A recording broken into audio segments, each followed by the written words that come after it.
Assalamualaikum warahmatullahi wabarakatuh. Alhamdulillahi rabbil alamin. Wassalatu wassalamu ala ashrafil anbiya'i wal mursalin Sayyidina Muhammadin wa ala alihi wa sahbihi ajma'in. Amma ba'du. Saudara-saudara sebangsa, setanah air dan sekeyakinan yang berbahagia. Pada jumpa ini saya ingin menyampaikan sebuah hadis yang diriwayatkan oleh Imam Al-Hakim. Rasulullah sallallahu alaihi wasallam bersabda, "Arba'un man kunna fihi nasyarallahu rahmatuh wa adkhalahu jannatuh." Ada 4 hal. Siapa saja yang mempunyai keempat hal ini, Allah akan pancarkan rahmat kepadanya.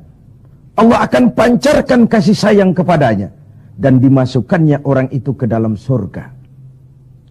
Mari kita lihat semua kita termasuk salah satu saja dari 4 hal yang dibicarakan ini. Yang pertama, man awa miskinan. Orang yang memberikan perlindungan, memberikan tempat tinggal, menaungi orang-orang yang miskin. Allah melebihkan rizki sebagian kita dari yang lain, agar dalam hidup terjadi take and give. Karena bagaimanapun kita ini saling memerlukan. Tidak ada orang hebat yang bisa hidup sendirian. Betapa dan siapapun kita memerlukan yang lain. 60% rakyat kita hidup di bawah garis kemiskinan, dan bukan mereka punya mau. Padahal subhanallah, kita diberikan negara yang begini kaya, hijau, ranau, subur, makmur. Bumi kita mengandung gas, batu bara, minyak, laut kita kaya, hutan kita kaya. Negara kita kaya dan penduduk kita miskin. What's wrong? Tapi pertanyaan ini bisa mengundang berbagai macam polemik. Oleh karena itu, saya ingin mengetuk hati kita semua. Allah akan memancarkan rahmatnya kepada orang-orang yang santun, berpihak kepada orang-orang miskin. Hukum sering tidak berpihak kepada kemiskinan. Kebenaran sering tidak berpihak kepada kemiskinan. Sehingga dengan demikian, tersudutlah dia di pojok-pojok kehidupan. Padahal ini masalah kita bersama.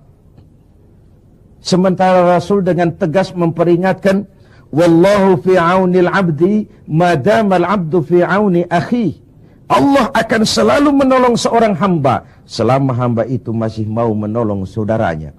Jikalau kita sudah tidak punya kepedulian kepada saudara-saudara kita yang hidup di bawah garis kemiskinan, jikalau kita biarkan mereka meratap dalam keputusasaan, jangan heran Allah juga tidak akan pernah peduli dengan kita.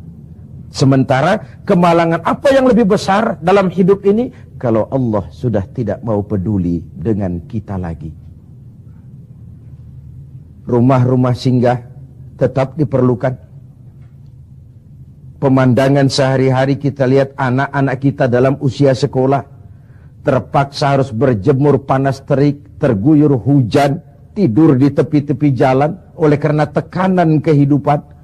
Oleh karena sulitnya lapangan pekerjaan, oleh karena kemiskinan-kemiskinan yang dialami, dan itu semua menjadi tanggung jawab kita untuk berbagi dalam kondisi yang seperti ini. Saudara-saudara sebangsa, setanah air, dan seiman yang tercinta. Dengan semangat ini, boleh jadi baju di rumah kita sudah tidak ada artinya. Tetapi ketika kita berikan kepada mereka, akan jadi besar artinya buat mereka. Sementara di rumah kita sendiri, kita sudah hampir lupa ada baju itu. Tidak tersentuh sama sekali. Beratkah kita memberikan sesuatu yang di tangan kita sudah tidak begitu berarti, sementara akan jadi pengarti yang paling besar bagi orang lain? Satu sisi ada orang sakit perut karena kekenyangan, sisi lain orang merintih karena kelaparan. Tidak bisakah kita menyisihkan sebagian saja supaya kita tidak berlebihan dan tetap sehat, sementara yang lain juga tetap tidak merintih kelaparan karena kekurangan makan? Kemiskinan merupakan musuh kita yang paling utama. Dan biang keladinya adalah belum stabilnya perekonomian kita. Penyebabnya bisa bermacam-macam. Karena kurang kompaknya tim ekonomi kita, iya. Karena warisan hutang, iya juga. Baik hutang pemerintah maupun hutang swasta. Karena orang-orang para pemimpin kita belum mampu melakukan terobosan-terobosan ekonomi yang menggembirakan, iya juga. Tapi rakyat kita sesungguhnya, kita lihat. Di lintasan pintu kereta, itu kadang-kadang penjaga pintu juga, kereta masih di mana-mana, pintu sudah ditutup. Panjang sekali antrian itu. Truk, bus, sopir-sopir keringetan. Setengah jam nunggu kereta mau lewat. Ketika lewat keretanya memang 11 gerbong, panjang sekali. Si sopir truk, si sopir bus, si kenek yang kekeringatan itu, pantas saja lama kita menunggu sampai keringetan. Keretanya yang lewat panjang betul. Ada kepuasan batin. Sebaliknya bayangkan, sudah setengah jam nunggu keringetan, kepanasan, haus, mencekik leher. Antrian mobil panjang di lintasan pintu kereta. Begitu lewat, yang lewat ini cuma lokomotif. Nyumpah-nyumpah kenek-kenek sopir, sialan.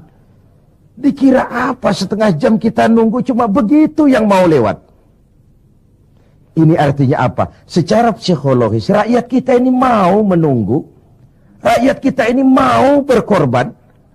Rakyat kita ini mau memberikan apa yang mereka bisa untuk sesuatu yang besar, untuk sesuatu yang monumental, untuk sesuatu yang bisa merubah keadaan mereka.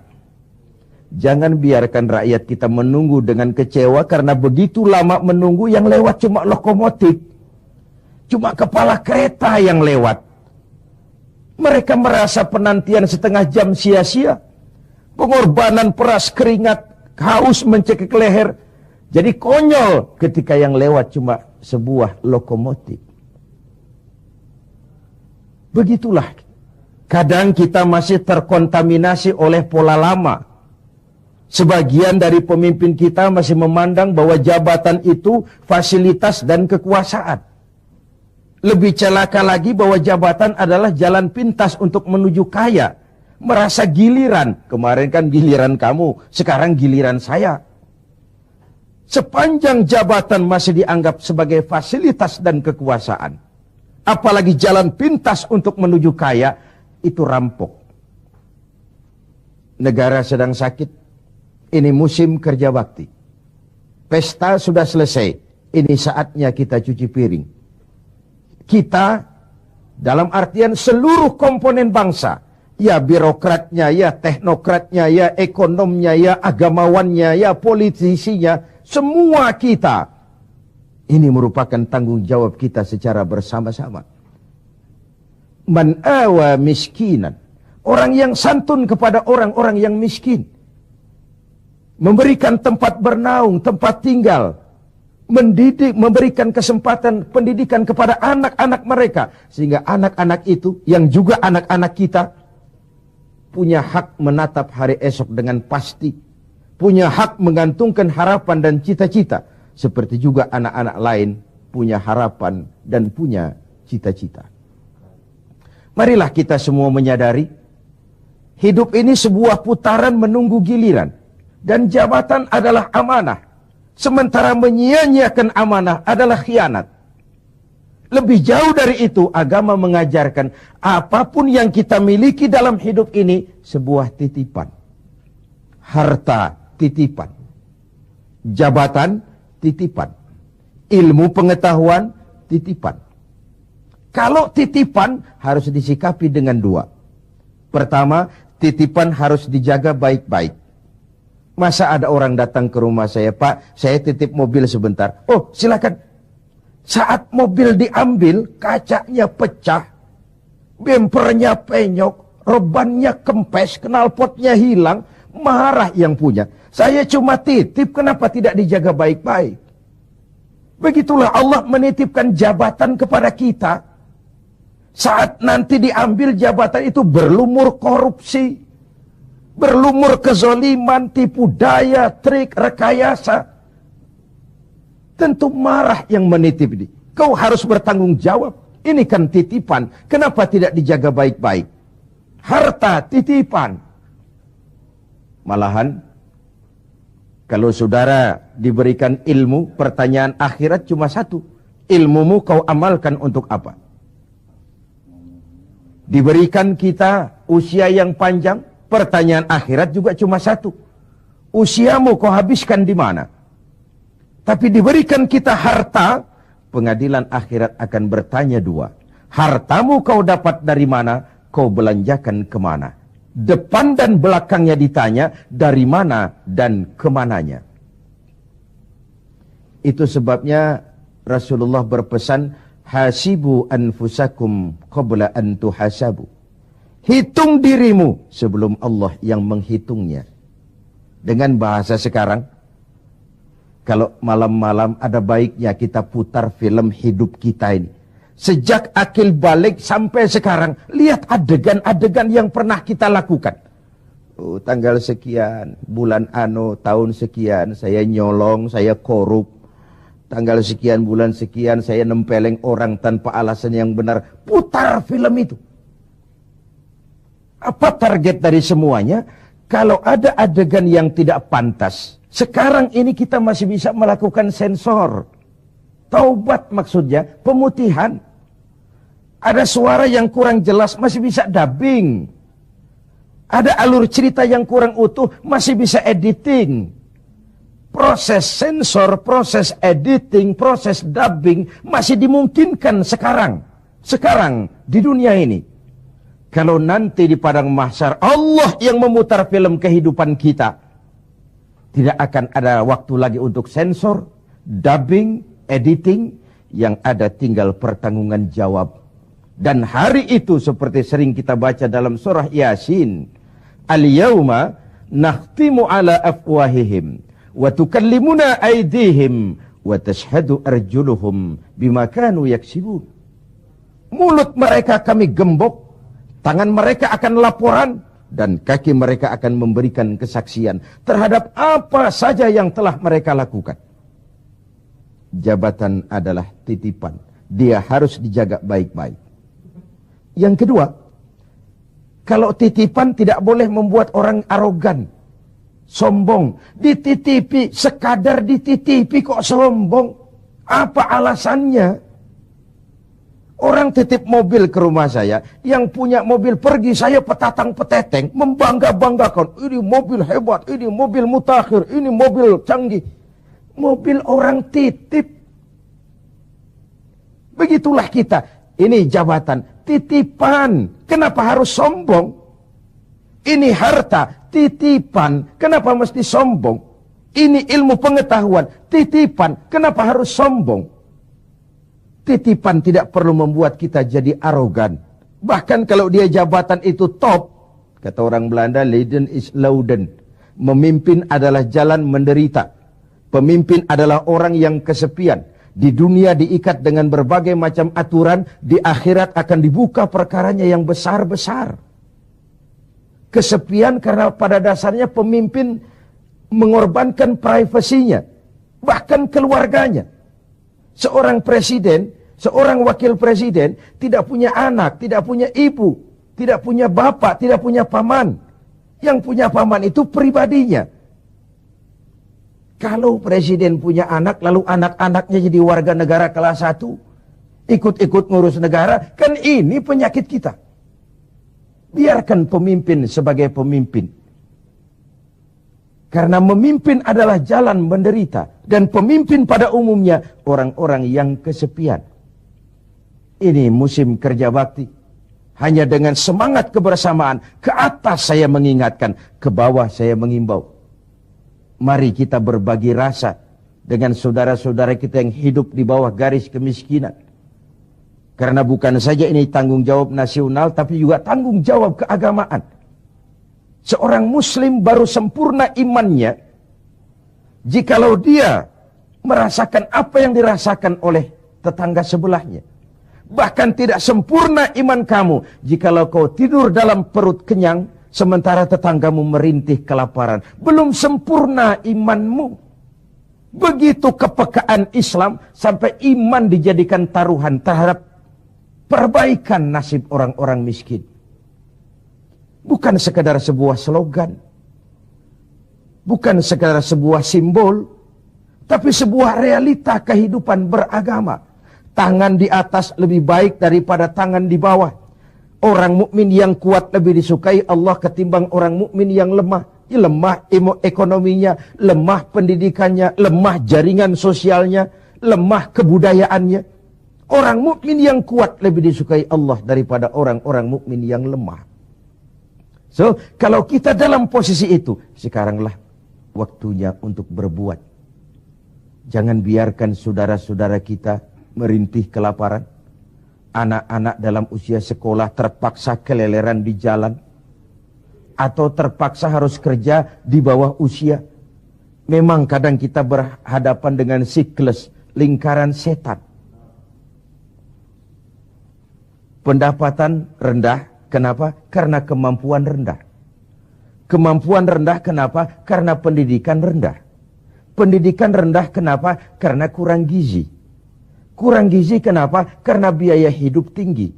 Biaya hidup tinggi, kenapa? Karena pendapatan rendah. Begitu berputar lingkaran setan ini. Tapi what can we do now? Apa yang bisa kita lakukan sekarang? Buat tetangga kita, buat masyarakat lingkungan kita, setidaknya man awa miskinan. Orang yang menolong orang-orang miskin.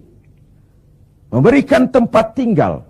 Melindungi mereka. Akan dipancarkan rahmat Allah kepada mereka. Kasih sayang Allah akan berlimpah. Si miskin mungkin tidak akan bisa membalas. Tapi Allah akan memberikan balasan. Melalui jalan yang tidak pernah kita sangka. Ketimbang kita mencari kambing hitam. Oke lah, yang salah tetap salah. Tapi kan dengan argumen, bukan dengan sentimen. Untuk menegakkan kebenaran, bukan untuk menang-menangan. Zaklik, tidak personlik. Menyentuh dan bukan menyinggung. Biarkan hukum tetap tegak. Biarkan penataan ekonomi kita tetap profesional. Sementara kita yang oleh Allah diberikan sedikit kelebihan. Sedikit kemampuan.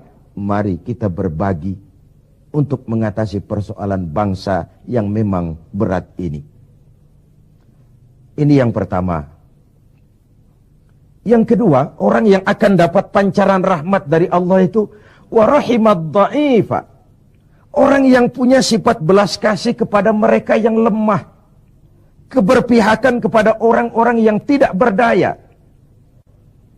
Tadi saya katakan, kebenaran jarang berpihak kepada si miskin dan si lemah.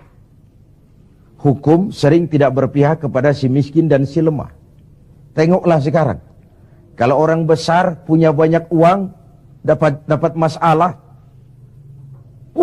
Tim pembelanya itu antri. Tim, bukan lagi 1-2 orang. Tim, paling sedikit 3 orang. Tapi ketika si miskin dan si lemah terpuruk di sudut kehidupan, hak-hak asasinya diinjak-injak. Siapa yang mau peduli? Masih segar dalam ingatan kita nasib yang menimpa Marsina, Sengkon dan Karta, wartawan Udin, koran Bernas. Itu sekadar yang naik ke permukaan. Entah berapa puluh Marsinah di Republik ini. Entah berapa banyak Sengkon dan Karta di negeri ini. Entah berapa banyak Udin-Udin Bernas di bumi tercinta ini. Sehingga orang sering mengeluh, banyak pengadilan tapi sulit mencari keadilan. Hukum berpihak kepada yang terkenal, kuasa dan punya uang. Law enforcement tersendat-sendat. Kalau sudah orang beruang, ternama, punya masalah, antri yang bela. Rame-rame kur menyanyikan lagu maju tak gentar membela yang bayar. Sementara si lemah, si miskin terseok-seok mencari keadilan, merintih ketika hak asasinya diinjak-injak, dan tidak tersentuh sama sekali. Sebagai refleksi dari itu, jangan heran kalau lalu muncul street justice, pengadilan jalanan, maling motor tangkap, bakar. Refleksi dari ketidakpuasan rakyat melihat hukum selama ini, di mana rakyat menyaksikan dengan mata telanjang kalau orang kecil berbuat salah, hukum cepat-cepat ditegakkan. Jikalau yang besar salah, orang diam pura-pura tidak mengerti. Di situ tumbuhnya luka rasa keadilan. Karena hukum begitu berpihak. Di kalangan elit di atas sering terjadi bargaining untuk kepentingan pribadi-pribadi mereka. Dengan label atas nama rakyat, mewakili rakyat, demi rakyat, untuk rakyat. Rakyat sendiri nggak pernah tahu kalau di atas namakan. Nyaris rakyat kita lebih sering jadi address, orang numpang alamat. Karena terjadi bargaining position untuk saling menutupi aib dan koreng masing-masing. Masing-masing memegang kartu truf. Kamu bongkar, saya bongkar. Kamu ngomong, saya ngomong. Maka upaya menegakkan hukum jadi semakin terseok-seok adanya. Saudara-saudara sebangsa, setanah air, dan seiman yang tercinta. Keberpihakan kepada orang yang lemah dan tidak berdaya. Bukan karena kita kepengen jadi hero, tidak. Ini bagian dari ibadah. Bagian dari ibadah. Of course, lebih nikmat berpihak kepada kekuasaan memang. Numpang mujur, ikut nimbrung. Kekuasaan itu gula. Tentu saja banyak semut di sekitarnya.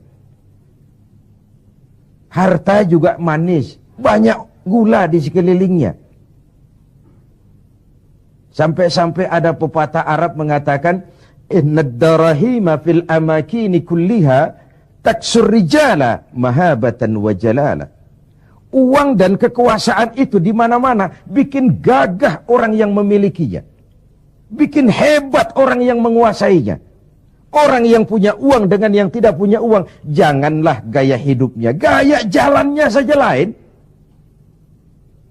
Yang kecil-kecilan sajalah. Teman-teman kita yang kerja di bangunan itu, buruh bangunan itu, Kemis sama Sabtu sore lain jalannya. Sabtu sore itu jalannya gagah. Kenapa? Habis gajian. Tapi kalau Selasa, Kemis, lesu, lelah, letih, gaya jalannya saja lain. Dan agak nyinyir memang, tapi realitas. Wahia silahun liman arada qitalan. Wahia lisanun liman arada fasahatan. Uang dan kekuasaan adalah senjata yang paling ampuh bagi orang yang mau bertempur. Nuklir bahkan sekalipun bisa nggak bunyi kalau disumpal dengan uang. Apalagi meriam, tank, pistol, semua tidak bunyi kalau disumpal dengan uang. Dia adalah senjata yang paling ampuh bagi orang yang mau maju ke medan perang. Dan lisanun liman arada fasahatan. Lidah yang paling fasih bagi orang yang mau bicara. Bicara dengan menggunakan retorika, muter-muter menghanyutkan orang. Masih buntu, coba uang yang bicara, lewat semua. Ya, secara guyonan, anak-anak sering bilang, ada fulus, mulus. Tidak ada fulus, manfus. Pepatah Arab Indonesia. Ada fulus, mulus. Tidak ada fulus, manfus. Apakah harus seperti itu budaya kita? Mau dapat jabatan, setelah pendidikan harus bersaing. Lalu dalam persaingan ini, mana yang paling bisa memberikan semur, dekat sama semar, semir, semur. Logikanya apa? Kalau orang meraih jabatan karena banyak mengeluarkan uang dan berani, tentu dia sudah berhitung. Aha, 3 bulan pun pulang modal ini. Aha, paling sebentar selesai nih, pulang balik modal lah. Sudah ada hitung-hitungan matematikanya. Kalau ini yang terjadi, orang naik meroleh jabatan karena banyak mengeluarkan uang, maka hal pertama yang dia lakukan setelah menjabat ialah bagaimana pulang modal. Setelah pulang modal, bagaimana cari untung. Pengabdian nomor 19, rakyat nomor 26. Saya pakai modal besar kok ini. Dipandangnya lah jabatan sebagai jalan pintas untuk menuju kaya. Benar kalau Rasulullah mengajarkan jangan berikan jabatan kepada orang yang memintanya. Memintanya pun jangan, apalagi sampai nyogok-nyogok, kasih semir, kasih uang. Karena orang yang meminta mesti punya motivasi, sedangkan jabatan adalah amanah. Menyia-nyiakan amanah merupakan dosa yang amat besar. Saudara-saudara seiman dan sekeyakinan yang berbahagia. Setiap kita pemimpin, setiap pemimpin akan dimintakan pertanggungjawab terhadap apa saja yang dipimpinnya. Suami pemimpin di rumah tangganya, ibu pemimpin bagi anak-anaknya, pemuda pemimpin bagi dirinya, Pak Lurah pemimpin di kelurahannya. Setiap kita pemimpin. Dan setiap kita akan dimintakan pertanggungjawab terhadap apa saja yang kita pimpin. Sungguh pun itu kecil, kita sembunyikan dari pandangan orang banyak. Namun Qadir Rabbul Jalil maha mengetahui. Inilah etika otonom. Merasakan kehadiran Allah dekat dalam hidup.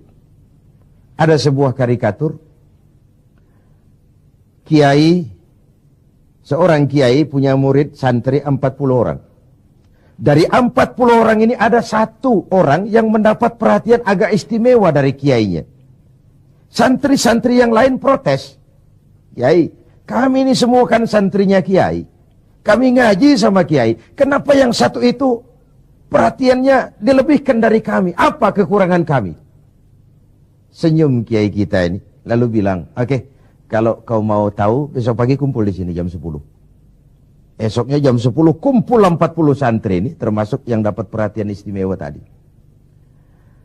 Anak-anakku, kata kiai, hari ini saya ingin memberikan pelajaran kepada kalian semua.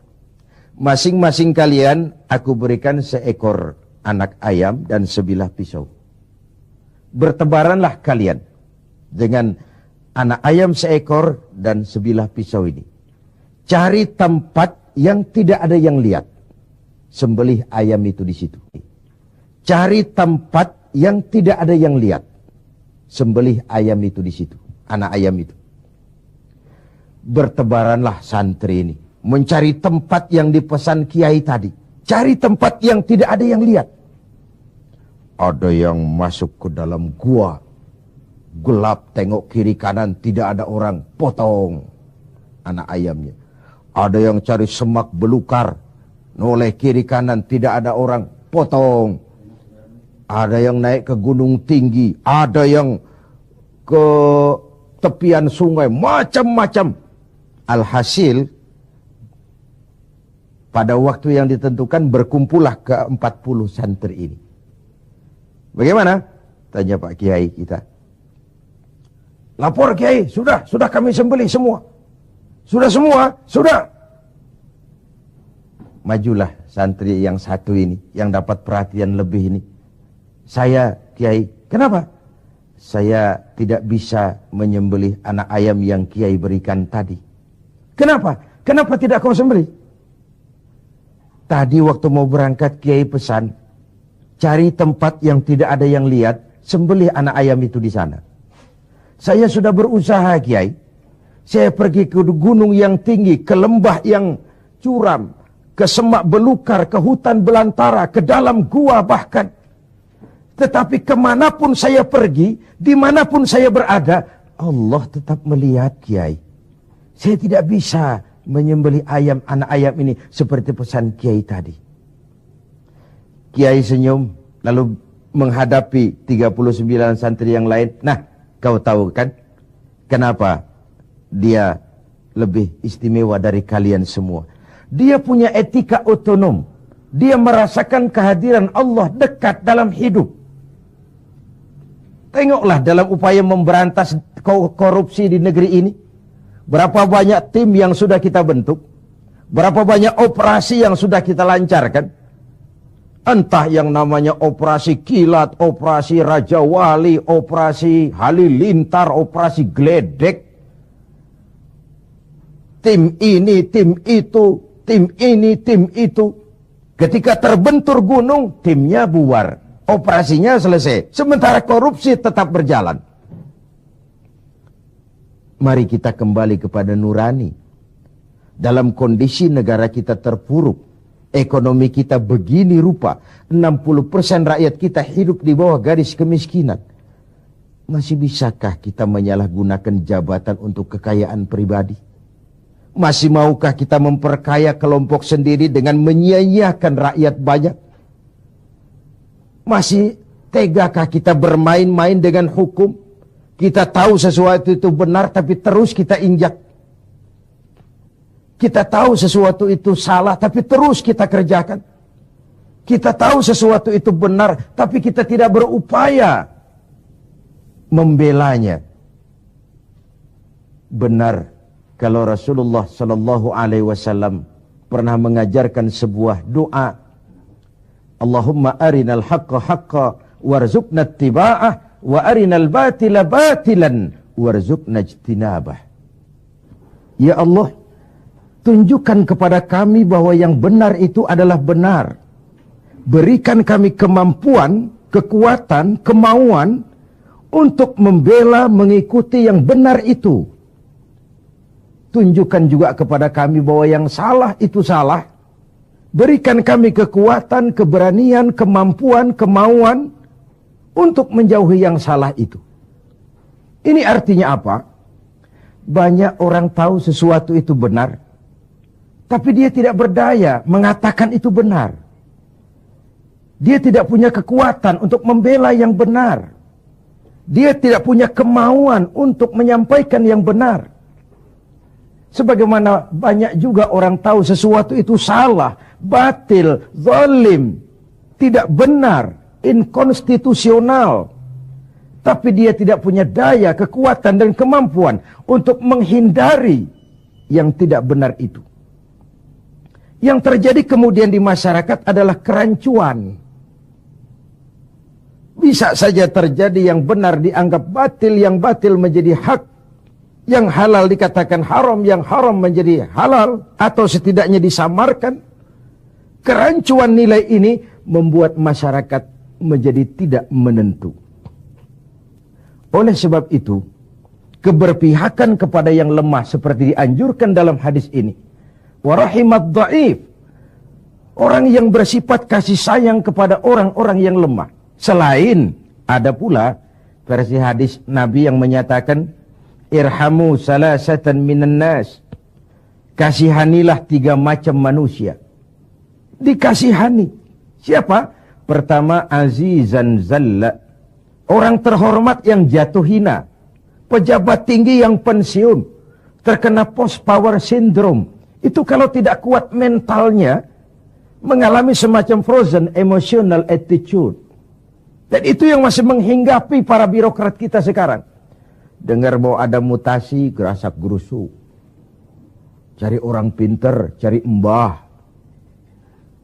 Solatnya masih menghadap Allah. Tapi urusan kayak begini, cari orang pintar, cari mbah.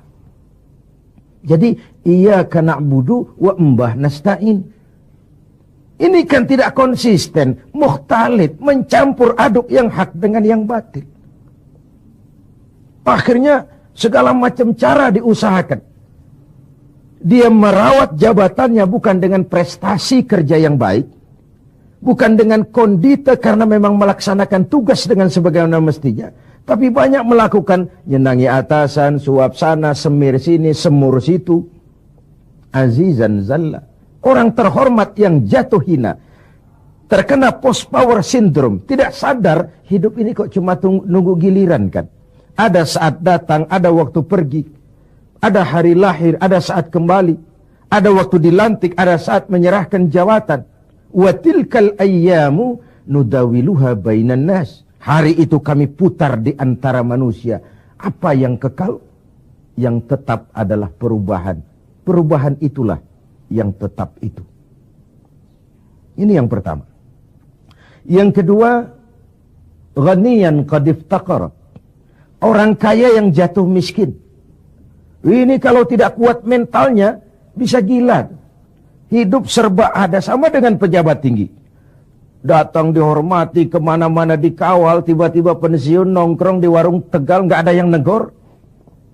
Kalau tidak kuat mentalnya, dia bisa sableng. Orang kaya yang jatuh miskin, biasa hidup serba ada, serba mewah, serba wah. Tahu-tahu dihadapkan oleh kenyataan dia tidak punya apa-apa. Dia bukan apa-apa. Itulah sebabnya kalimat inna lillahi wa inna ilaihi raji'un bukan sebuah ucapan sekadar saat kita menghadapi musibah. Itu kesadaran batin yang paling tinggi dari seorang muslim. Segalanya datang dari Allah, segalanya akan kembali kepada Allah. Kalau satu saat saya harus melepaskan jabatan yang saya senangi, kenapa harus berat? Bukankah ketika terlahir dahulu tidak ada jabatan yang saya bawa? Kalau saya harus melepaskan harta yang saya miliki, kenapa saya harus berat? Bukankah ketika terlahir ke dunia ini tidak sesen pun uang yang saya bawa? Innalillah, segalanya dari Allah, segalanya akan kembali juga kepada Allah. Kesadaran moral yang paling tinggi, segalanya dari Allah, segalanya akan kembali kepada Allah. Lalu orang ketiga yang perlu dikasihani kata Nabi, faqihan yal'abu bihil juhal.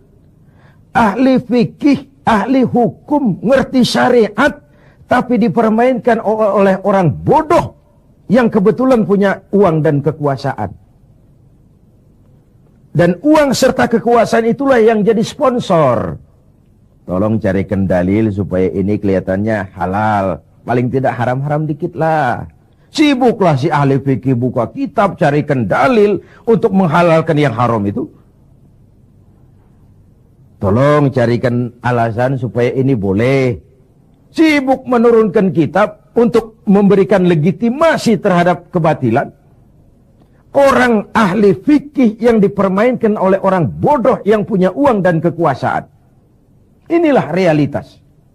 Sehingga benar kalau Nabi mengatakan sebaik-baik umara adalah yang mendekati ulama. Sejelek-jelek ulama yang mendekati umara. Kalau umara mendekati ulama, tendensinya apa? Mau minta proyek sama kiai? Tentu tidak, paling minta didoakan, minta yang baik-baik. Tapi kalau umara membebek, mendekat, menjilat kepada ulama, menjilat, mendekat, membebek kepada umara, tentu ada something, ada sesuatu. Saudara-saudara yang terhormat, saya kembali kepada masalah 4 hal yang mendatangkan rahmat Allah tadi, yaitu yang kedua, rahimad dhaif. Orang yang bersifat belas kasih kepada orang-orang yang lemah, keberpihakan kepada rakyat. Ini yang diperlukan sekarang. Ini akan menumbuhkan trust, kepercayaan. Kita bicara soal kesulitan ekonomi, ini kan masalah yang sudah mendunia, bukan cuma Indonesia. Tapi tetangga-tetangga kita sudah hampir sembuh semua. Malaysia sudah sembuh. Thailand sudah sembuh. Filipina sembuh. Bahkan Korea lebih menakjubkan. Bukan saja sembuh, tapi dia sudah tidak punya sangkut paut lagi dengan negara donornya, IMF. Sudah diselesaikan hutangnya. Apa yang dilakukan Korea? Membangun semangat kebersamaan. Rakyatnya mengumpulkan emas sekian ton. Pemerintah mengeluarkan obligasi. Kok mau rakyat mengumpulkan emas? Nah, itu tadi. Masih ingat? Sopir truk, sopir bus, kenek-kenek nunggu setengah jam di lintasan pintu kereta. Kalau lokomotifnya yang panjang lewat, ada kepuasan batin. Trust, rakyat percaya kepada pemimpinnya. Ini yang perlu ditumbuh kembangkan. Sehingga terkumpullah emas sekian ton. Lalu Korea menghidupkan yang namanya home industry. Tulang punggung perekonominya tetap koperasi yang bersifat kerakyatan. Dan dia berhasil bangkit dari kesulitan ekonomi. Rasa kepercayaan itu penting. Karena rakyat merasa pemimpinnya adalah bagian dari mereka. Ini yang Rasulullah saja dituntun oleh Al-Quran. Qul innama ana basyarum mislukum. Katakan kepada mereka Muhammad, aku manusia seperti kau. Seperti kalian semua. Apa artinya ini? Jangan menempatkan dirimu di atas yang lain. Jangan pemimpin mendatangi rakyat sebagai sosok penguasa. Sebagai sosok malaikat, sebagai sosok sinterklas. Datanglah kepada rakyat sebagai bagian daripada rakyat itu sendiri. Saya tertarik dengan ungkapan Presiden Republik Rakyat Cina pada saat dilantik. Apa katanya? Berikan kepada saya 100 peti mati. Yang 99 akan saya gunakan untuk koruptor di negeri ini. Yang 1 akan saya pakai sendiri kalau kamu lihat saya tidak benar. Sebuah ungkapan yang menampilkan kesungguhan dan keteladanan. Siapkan 100 peti mati. Yang 99 untuk para koruptor di negeri ini. Yang 1 akan saya pakai sendiri kalau kamu lihat saya tidak benar. Sebuah negeri Cina yang nyaris ateis, komunis, mempunyai landasan moral yang begitu tinggi untuk memberantas korupsi, menciptakan pemerintah yang bersih dan berwibawa. Mengapa kita yang berpancasila, yang sila pertamanya ketuhanan yang Maha Esa, yang kita negara walaupun bukan negara agama tetapi negaranya orang beragama, mengapa kita lalu setengah hati terjebak pada bargaining cuma untuk melembagakan pribadi, kepentingan golongan paling tinggi, tapi tidak menyentuh kepentingan rakyat banyak? Satu hal yang patut kita renungkan. Saudara, kita teruskan kepada hal ketiga. Yang mendatangkan rahmat dari Allah itu apa? Warafiqa bil mamluk. Orang yang bersikap lemah lembut terhadap mamluk, hamba sahaya, mustad'afin, orang-orang yang tidak berdaya. Pembantu-pembantu di rumah kita sering kita anggap sebagai pembantu. Kita ora pati ngewong ke wong. Tidak memandang orang itu sebagai orang. Bukan sebagai anggota keluarga, tapi pure pembantu. Padahal dicucinya pakaian kita, dimasaknya makanan kita, dijaganya keamanan di rumah kita, di lapnya lantai rumah kita. Tidak dia mengeluh walau gaji kecil, hidup lebih banyak kurangnya daripada cukupnya. Yang dimaui dari hadis ini adalah keberpihakan kepada mustad'afin. Golongan yang lemah, golongan yang tidak berdaya. Kita bisa bayangkan, hanya 2% saja dari jumlah penduduk Indonesia yang hidup dalam gaya yang begitu luar biasa. Menikmati segala macam fasilitas. 98%-nya bergantung kepada yang 2% ini. Mereka yang owner, mereka yang menguasai uang, mereka yang terjebak dalam kredit yang triliunan. Bayangkan saja, ketika aset kita diberitakan 600 miliar di PPPN, tapi kemudian real cost yang sesungguhnya cuma 160 miliar. Terjadi 340 miliar yang di markup sedemikian rupa. Begitu mudah orang mendapat fasilitas. Dengan semangat nasionalisme yang hampir tidak ada sama sekali. Ketika terjadi gonjang-ganjing di negeri ini, dengan berobatlah mereka berangkat ke luar negeri dengan segala macam lah. Lalu, what can we do? Apa yang bisa kita lakukan dalam kondisi seperti ini? Diperlukan tekad dan keteladanan. Tekad dari kita semua. Betapa seorang presiden Cina yang notabene adalah komunis punya ungkapan moral yang begitu tinggi ketika dia dilantik menjadi presiden. Saya ulangi lagi ungkapan ini karena memang menarik. Berikan aku 100 peti mati. Yang 99 akan aku gunakan buat koruptor. Yang 1 aku pakai sendiri kalau kau lihat aku tidak benar.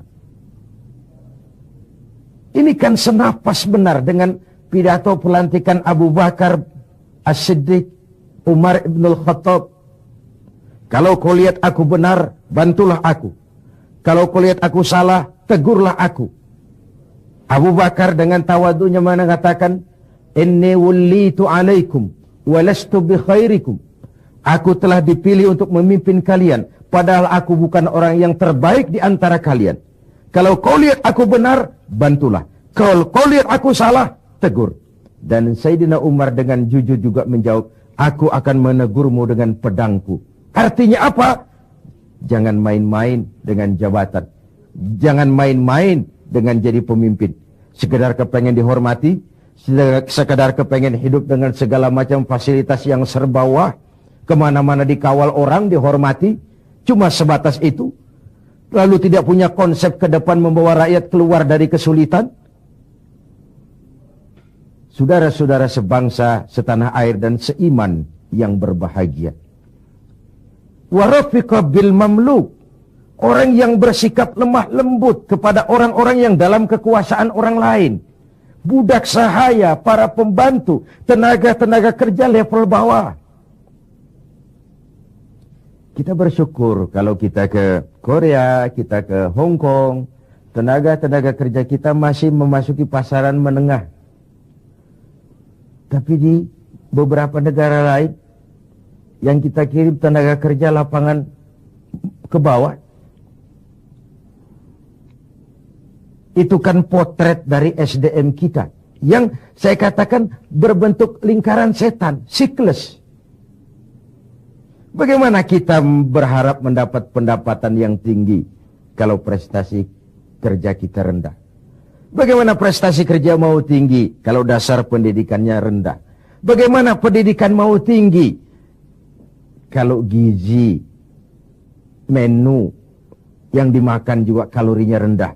Bagaimana mau mendapat menu kalori dan gizi yang tinggi kalau daya beli lemah? Bagaimana daya beli mau kuat kalau pendapatan juga rendah? Berputar di sekitar itu. Oleh karenanya dituntutlah kepekaan dalam situasi sekarang. Sulit-sulitlah, siapa yang tidak sulit? Yang kaya saja mengeluh, konon yang miskin. Yang masih punya kerjaan saja mengeluh, konon lagi yang sama sekali tidak punya kerjaan. Hopeless, homeless. Dan ini kesulitan kita bersama. Mari kita berbagi. Wallahu fi aunil abdi madamal abdu fi auni akhi. Allah akan selalu menolong seorang hamba selama hamba itu masih mau menolong saudaranya. Selama kita utuh, kokoh dan kuat, bersatu sebagai bangsa, tidak ada kesulitan yang tidak bisa kita atasi. Hutang-hutang kita, paling tidak kita bisa minta rescheduling, debt rescheduling, penjadwalan ulang. Terlalu riskanlah kalau kita minta pemutihan, karena itu memberikan pengumuman bahwa negeri kita bangkrut. Debt rescheduling. Sumber daya alam kita masih memadai. Banyak terobosan-terobosan yang dilakukan selain membebani rakyat dengan berbagai macam pajak. Pajak ini, pajak itu, pajak ini, pajak itu. Tidak adakah satu upaya selain meningkatkan pajak dengan tambahan hutang dari luar negeri untuk memperbaiki ekonomi ini? Let's be ourselves. Mari kita jadi diri kita. Selama ini kita gagal barangkali sebagai bangsa oleh karena kita tidak mau menjadi diri kita. Negara kita negara agraris, tapi teknologi kita berorientasi kepada high tech. High tech itu artinya high cost, tetapi sekaligus high risk. Yang kita perlukan teknologi yang mengarah kepada agro. Sebuah karikatur sederhana. Tingkat kesuburan yang paling tinggi di negeri kita adalah di Pulau Jawa. Humus kesuburannya itu sampai 15 meter ke bawah. Sedangkan di luar Jawa rata-rata 15 cm tingkat kesuburannya. Wajar kalau lalu ada lahan berpindah, ladang berpindah. Karena tingkat humus kesuburannya cuma 15 cm dari permukaan. Apa yang kemudian terjadi? Tanah-tanah yang subur di Jawa ini ditanami gedung, ditanami beton.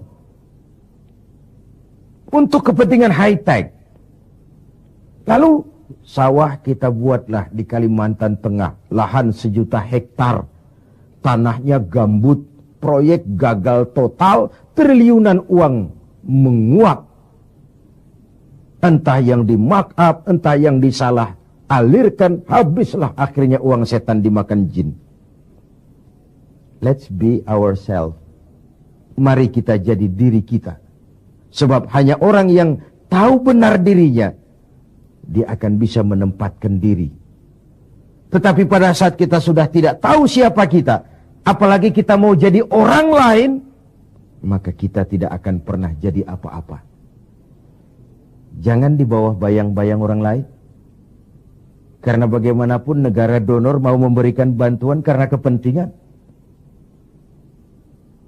Apalagi jangan mau jadi orang lain. Jadilah diri kita, itu yang sejatinya. Semangat gotong royong, kebersamaan, kepedulian sebagai budaya yang dimiliki orang-orang tua kita nyaris tercabut dari kehidupan kita. Terjebak euforia tiba-tiba saja atas nama kebebasan, atas nama demokrasi. Kita seakan tercabut dari akar budaya kita. Kita yang santun jadi beringas. Kita yang rukun jadi saling mencurigai. Kita yang toleran tiba-tiba bermusuhan. What's wrong? Apa sih sebenarnya? Siapa melawan siapa? Siapa nyurigai siapa? Siapa membunuh siapa? Kita anak-anak bangsa satu tubuh yang lahir dari rahim Ibu Pertiwi. Pada layaknya menghadapi kesulitan-kesulitan seperti ini, kita bahu-membahu. Saya ingat almarhum Panglima Besar Sudirman punya ungkapan, tidak ada kemenangan kalau tidak ada kekuatan. Tidak ada kekuatan kalau tidak ada persatuan dan kesatuan. Tidak mungkin terwujud persatuan dan kesatuan tanpa semangat silaturahmi. Mau menang kita keluar dari kesulitan besar ini harus kuat. Mau kuat kita harus bersatu. Mau bersatu kita hidupkan budaya silaturahmi. Islah kata orang sekarang, rekonsiliasi bahasa kerennya. Tidak hanya pada saat memang ada benih-benih disintegrasi, tapi dalam kondisi yang normal. Silaturahmi dilakukan dalam posisi kita sebagai bagian dari rakyat kita.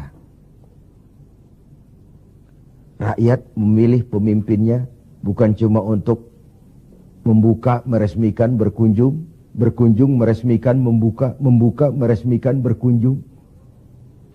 Rakyat memberikan amanah kepada kita untuk mengubah keadaan ini, membawa mereka ke arah kehidupan yang lebih pasti dan lebih baik. Saudara-saudara seiman, hal keempat, terakhir, yang mendatangkan rahmat dari Allah adalah wa anfaqa 'alal walidain. Orang yang membelanjakan hartanya untuk kedua orang tuanya. Pada skala yang makro, bagaimana generasi muda menghormati generasi tuanya.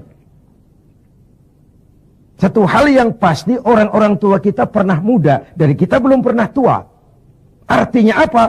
Paling tidak kita bisa menimba pengalaman. Hidup adalah mata rantai yang berkaitan. Sebuah sukses besar mestilah berangkat dari hal-hal sebelumnya. Listrik yang ditemukan Edison, Thomas Alva Edison, mungkin tidak secanggih listrik sekarang. Tapi kapanpun orang bicara listrik, Thomas Edison juga yang kita ingat. Orang-orang tua kita yang telah berjasa membangun negeri ini dengan keringat, air mata, darah, dan nyawa. Hanya bangsa yang besar yang bisa menghargai para pahlawannya. Hanya generasi terhormat yang bisa menghormati orang-orang sebelumnya. Hidup mata rantai yang saling berkaitan.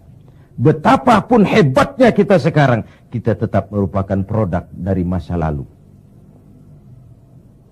Itu pada skala makro. Pada skala mikronya, menghormati ibu bapak. Tidak ada bahagia bisa ditegakkan tanpa restu keduanya. Dalam hidup kita sering berziarah ke makam-makam yang kita anggap keramat. Tapi sadarkah kita, keramat hidup itu ada di rumah kita. Ibu dan bapak kita. Doanya mustajab, sumpahnya pun manjur. Sehingga Nabi ingatkan, ridallah fi ridal walidain, wa sukhtullah fi sukhtil walidain. Ridho Allah dalam keridhaan ibu bapak. Murka Allah juga dalam murka ibu dan bapak. Agama mengenal kisah Jurais. Budaya bangsa kita mengenal kisah Simalin Kundang. Sebuah potret. Tidak ada bahagia bisa ditegakkan tanpa restu dari ibu dan bapak. Ada orang mengungkapkan, kalau orang tua kaya, anak jadi raja. Kalau anak yang kaya, orang tua sering jadi budak. Sukses anaknya di ibu kota, ayolah Pak ikut saja ke Jakarta, Ma ikut saja ke Jakarta. Sudahlah tinggal saja di rumah, diam saja, nggak usah kerja apa-apa. Biasa di desa dengan segala aktivitas, begitu ke Jakarta diam, kan tidak enak juga orang tua. Akhirnya mulai nyapu-nyapu halaman. Akhirnya tidak enak lagi mulai bantu-bantu ngepel. Dan begitu seterusnya. Berapa banyak pun uang kita belanjakan untuk membahagiakan ibu dan bapak, tidak akan pernah sanggup menebus air susu ibu yang kita minum. Ayah yang pergi pagi pulang petang, peras keringat, banting tulang, kehujanan dan kepanasan untuk membesarkan dan mendidik kita supaya jadi orang. Sering setelah jadi orang, lupa kacang akan kulitnya. Saudara-saudara sebangsa dan setanah air yang berbahagia. Mudah-mudahan 4 hal yang saya sampaikan pada hadis yang diriwayatkan oleh Al-Hakim ini menjadi sumbangan moral untuk lebih meningkatkan kepedulian dan ikut andil dalam memberikan solusi bagi bangsa dan negara tercinta ini. Jumpa lagi di lain kesempatan. Usikum wa nafsi bitaqwallah. Wassalamualaikum warahmatullahi wabarakatuh.